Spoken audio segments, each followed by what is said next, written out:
Kalmado sa gitna ng kaguluhan. Siya si Vince Frances Amarante.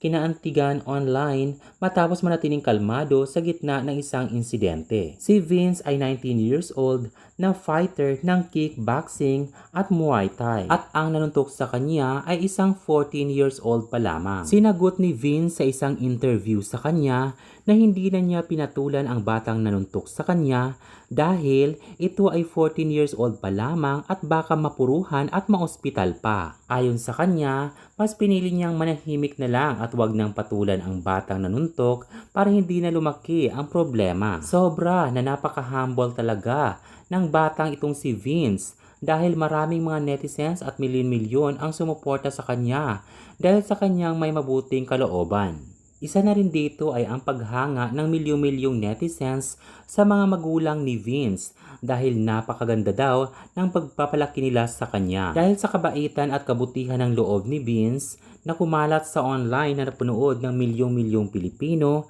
maraming mga supporters ang nagbigay ng tulong sa kanya. Kalaunan pagkatapos mapanood ng mga netizens ang videong kumalat patungkol sa pagsuntok sa kanya ng maliit na 14 years old na bata, maraming mga netizens ang agad na nag-post para magbigay ng tulong sa kanya. Kabilang na dito ang post ni Kuya Jeff Rocks na nag-meet na kami ni Brother Vince, deserve mo yan bro, magagamit mo yan sa pagbabike mo. Ride safe palagi bro. Nagpasalamat naman si Vince kay Kuya Jeff Rocks sa kanyang post na may caption na salamat po sa cycling short, t-shirt, one pair sock at also shades. Thankful at napaka-grateful naman talaga ng batang itong si Vince. Dahil sa kanyang kabaitan, pasensya at kapakumbabaan, nakatanggap siya ng pera as in cash na libo-libo at iba pang mga regalo.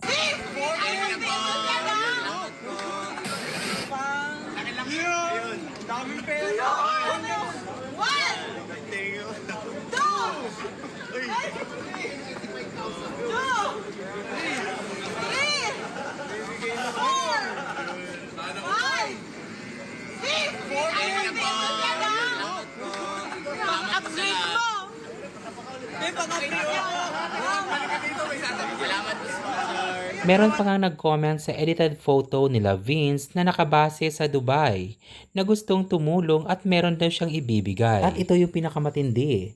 Meron pang nag-comment at nagtatanong kung ano ba talaga ang pangalan ng sinapak at ito ay si Vince dahil magbibigay daw siya ng bike canyon.